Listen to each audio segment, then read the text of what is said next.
If I hear one more word about my money, there won't be any polite conversations left. I didn't shout.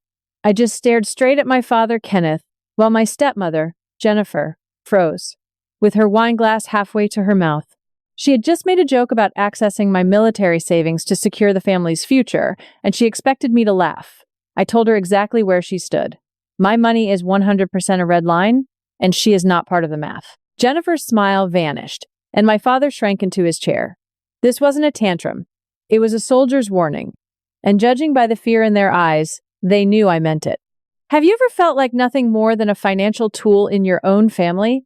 Share your story with me in the comments below. I would love to know who is part of our community right now. 3 days later, I was back on base, surrounded by the familiar, sterile hum of military life. I didn't have a long bio to offer people. I was 29, an Army engineer officer, and I lived my life according to rigid protocols: assess, stabilize, and execute. In the field, panic is a luxury that gets people killed. I certainly wasn't going to indulge in it when dealing with my own life. Most people check their social media first thing in the morning, looking for likes or updates, but I checked my credit report. Jennifer had been my stepmother since I was 10. She knew my social security number by heart, and she had access to every sensitive document since the day my mother died. To her, I wasn't a daughter. I was a lifelong investment she'd been waiting to cash in on. It was a habit born from decades of living in a house where privacy was treated as a suggestion rather than a right, a survival mechanism honed against people who viewed my boundaries as obstacles. Everything looked normal until I scrolled to the bottom of the recent inquiries list. There was a single line item that stopped my breath. A hard money lender, the kind that charges predatory interest rates and doesn't ask too many questions, had run a credit check on me 48 hours ago. Worse, there was a pending authentication request for a Veterans Affairs loan, a VA loan, for the staggering amount of $1,400,000. While VA loans typically offer zero down payment, a property of this magnitude far exceeded the local limit. To bridge the gap between the government's guarantee and the $1 million plus price tag, Jennifer needed a massive gap payment. That was the role of my mother's legacy. It was the clean cash required to make the bank say yes. I didn't scream, and I didn't throw my laptop across the barracks. Anger wasn't loud this time, it was clinical. I simply opened my secure email and began a forensic audit of my digital footprint. I didn't need to be a hacker to do this, I just needed to be thorough. I traced the history of a DocuSign notification that had been rerouted from my primary inbox to a hidden folder. In every digital transaction, there is a ghost in the machine, a metadata log that tracks exactly where and when a signature was applied. It is called an audit trail, and most amateurs don't even know it exists. I opened the certificate of completion for the initial loan application. She had been terrifyingly thorough. To inflate my income, she had attached forged consulting contracts, claiming I earned an additional $15,000 a month as a private security advisor. She created a high-earning ghost version of me, one that the mortgage underwriters found irresistible. It was a detailed log of every interaction with the document. I scanned down to the signature line that claimed it was signed by me, but right next to the timestamp was the smoking gun, the IP address. I didn't need to run a trace. I recognized the number string immediately. It was the same static IP address I had set up for my father 3 years ago to help him manage his smart home devices in Denver. The timestamp read October 14th at 2:15 in the afternoon. On October 14th, I was 5,000 miles away, leading a team through a flooded coastal region during an international relief mission. I wasn't signing multi-million-dollar loan documents in my father's kitchen. I was directing heavy machinery through mud and debris. Jennifer hadn't just forged a signature. She had left a digital fingerprint that placed her exactly at the scene of the crime. I didn't feel the sting of betrayal anymore. That part of me had burned out the moment I saw the credit inquiry.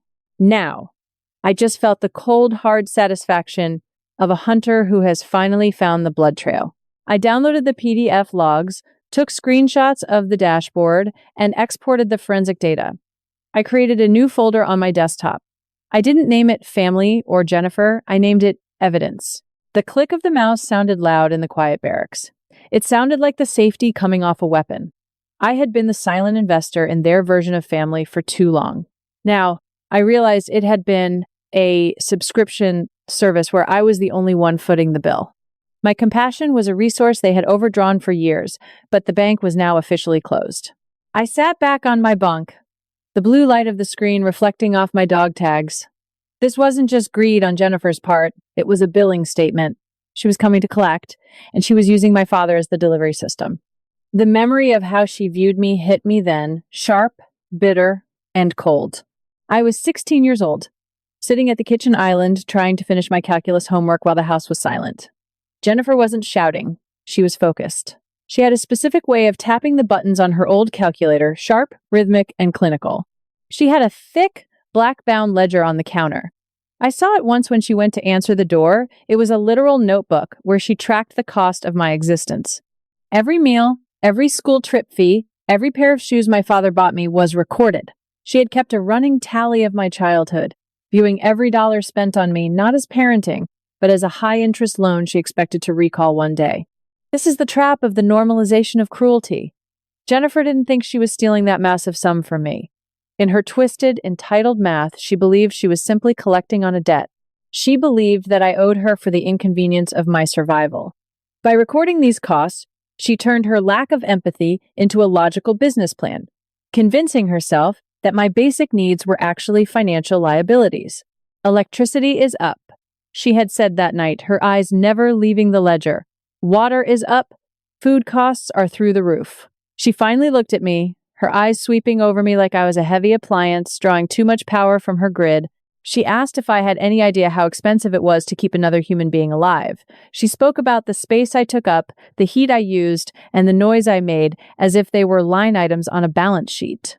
I realized now that Jennifer had been waiting for this moment for 13 years. She thought she was brilliant, using the very credit inquiry she had generated as the bait for a much larger trap. She believed she could gaslight me into believing I was the one being difficult, while she generously handled the mess. But she had forgotten one thing. I wasn't that intimidated 16-year-old anymore. I was an engineer who understood exactly how to find the structural weaknesses in a lie. This wasn't revenge, it was accounting, and I was about to audit her into the ground. My phone lit up with Jennifer's name 2 days later. I let it ring once, twice. Just long enough to steel myself, then answered. "Grace, honey," she said, her voice dripping with a sweetness that made my teeth ache. She told me she had exciting news. She and my father had found the perfect place, a villa in Denver, overlooking the water with a 7-figure price tag.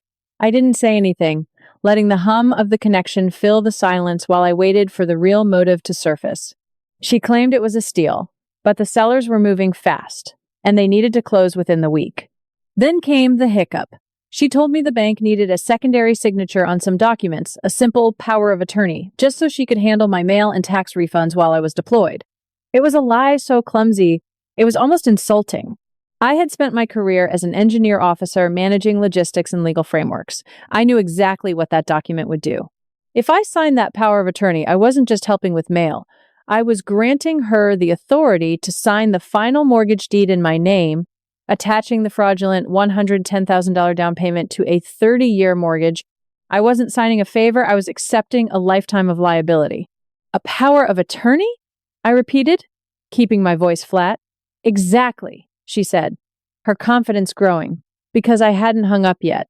She thought she was being brilliant, using the very credit inquiry she had generated as the bait to lure me into a financial slaughter. She told me my father was so stressed about the deal falling through and that I would be a lifesaver if I just showed up at the title company to finalize the paperwork. I heard a heavy, ragged sigh in the background, the sound of my father, Kenneth, sitting right next to her. This was the silent regret of the watcher. For years, Kenneth had been caught in a house of mirrors, trapped between the fading hope that his wife would eventually show some humanity and the brutal reality of the daughter she was systematically dismantling. He knew deep down, past the layers of denial and the fear of his wife's sharp tongue, that this was wrong. But he sat there anyway, nodding at his shoes, letting her lead me toward a federal indictment because it was easier than standing up to her. His silence wasn't just passive, it was his signature on the betrayal. That realization didn't hurt as much as I thought it would. It just calcified the last soft part of my heart. I looked at the evidence folder on my desktop. I could have called the police then, but that would have turned into a messy domestic dispute where she would claim it was all a big misunderstanding. I needed her to commit. I needed her to sit in a room with federal oversight and put her signature on a lie for the record. "When is the closing?" I asked. "Thursday at 2 p.m, she said, the triumph already audible in her voice. I told her I would be there. She hung up, thinking she had just secured her retirement villa. She didn't know she had just secured her indictment. I opened my laptop and pulled up the flight schedules for Denver. I wasn't going home to visit or to argue about the water bill. I was deploying to the kill zone. I didn't stop at the IP address. In my line of work, you don't just find the structural weakness, you map the entire collapse. I dug deeper into the transaction logs for the $1,400,000 villa. A property of that size required a significant earnest money deposit, at least $50,000, to be held in escrow before the closing. Jennifer and Kenneth didn't have that kind of liquid cash. I knew their accounts. I'd been the one balancing their reality for years. I accessed the remote backup of our home security system in Denver, the one I had installed and paid for myself. I didn't look for an intruder, I looked for a predator. I found her in the footage from 3 weeks ago. Jennifer was in my bedroom, the one they kept for appearances. She wasn't looking for mail. She was holding a small, weathered velvet box. Inside was a strand of natural pearls, the only physical piece of my biological mother I had left. These weren't just store-bought jewelry. They were rare, natural, saltwater pearls from a vintage Mikimoto collection, appraised at a staggering $110,000. They were the only real legacy my mother had left for my future. I watched the screen as she tucked the box into her coat and walked out. 2 days later, my father had called me, sounding frantic, to report a burglary while they were at dinner. He said the only thing missing was my mother's jewelry. It was a lie designed to generate an insurance claim and cover the sale of the pearls to a private broker. She had sold my mother's soul to pay the origination fees for a fraud committed against me. This is what it means to wear the invisible chains of a survivor. For years, I stayed quiet, accepting the scraps of their affection and the clinical cruelty of Jennifer's ledger. I thought I was being mature or sensible. But in reality, I was living in a prison without bars, a psychological occupied territory where I believed that if I just worked harder or saved more, they would finally see me as a person rather than a resource. I had been a survivor of a war that happened inside my own living room, and the pearls were the final casualty. My resolve was silent and absolute. This wasn't the explosive rage of a victim. It was the cold, surgical precision of an officer executing a mission. I didn't need to shout to be heard. I didn't call to scream at her, and I didn't text my father to ask why he let it happen. I went to the Federal Trade Commission website and filed a notarized identity theft affidavit. I compiled the IP logs, the flight records from my mission, and the security footage of Jennifer taking the jewelry. I packed my dress uniform and booked a one-way flight to Denver. I wasn't going there to seek an apology or to have a polite conversation. I was going to execute a tactical strike. Jennifer thought she was signing the deed to her dream home. She didn't realize she was signing a confession to wire fraud and aggravated identity theft. The safety was off. This wasn't a family dispute anymore. It was accounting. And the bill was finally due in full. Since the scam involved federal bank documents and mortgage fraud exceeding $1 million, it had crossed the line into a federal crime. The local police wouldn't cut it. This was now the territory of the FBI's white-collar unit. The FBI agents confirmed that Jennifer had bypassed my signature on the preliminary documents by using a forged power of attorney, claiming I was deployed and unreachable. She had bet everything on the hope that I'd never check my credit report until the house was already hers. The conference room at the title company in downtown Denver smelled like lemon polish and stale coffee. It was a glass-walled fishbowl designed to make life-altering debt feel like a corporate achievement. I sat on one side of the mahogany table, wearing a crisp charcoal blazer. I had left my dog tags hanging outside my shirt, a silver reminder of the identity they had tried to harvest. Jennifer sat opposite me, wearing a celebratory cream blazer and eating mints from a glass bowl, one after another. The rhythmic crunching was the only sound in the room, loud and arrogant. My father, Kenneth, sat next to her. He looked gray, sweating through his dress shirt and staring fixedly at a potted fern in the corner as if it held the secrets of the universe. He knew deep down, past the years of hiding behind Jennifer's clinical ledgers, that this was the final betrayal. But he stayed silent. His silence was his signature. My father looked away, his silence echoing decades of willful ignorance. He wasn't a victim of Jennifer's schemes. He was the silent partner who had chosen his own comfort over his daughter's safety for years. The loan officer, a man named Mr. Henderson, cleared his throat and tapped a thick stack of documents. "All right, let's get started," he said, his voice bored and efficient. This is the Uniform Residential Loan Application, Form 1003. It finalizes the mortgage for the $1,400,000 property. I just need you to verify the declarations on page 4. On top of the pile was the closing disclosure. By pushing that paper toward me, she was asking me to finalize a massive federal fraud. I looked at the notary, who was already briefed by the agents, and then back at the woman who had spent my childhood calculating my worth in dollars. I watched Jennifer pick up the pen. Her hand didn't even shake. She was so convinced of her own narrative, so certain that I was just a resource to be exploited, that she didn't perceive the danger. Mr. Henderson pointed to Section M. Down payment, he recited. You are certifying that the $110,000 currently in escrow is from your personal savings and is not borrowed funds. Is that correct? The room seemed to tilt. I looked at the pen, hovering over the paper. For a split second, I felt a surge of old instinct, the urge to jump in and save my father from the fallout, to stop them before they ruined everything. But if I stopped her now, it was just a family dispute. It was just more drama. She would cry, claim she was confused, and gaslight my father into believing I was being difficult again. I needed the ink to dry. I needed her to cross the line from a greedy relative to a federal criminal. I needed the lie to be codified, notarized, and filed with the government. That is correct, Jennifer said, her voice clear and triumphant.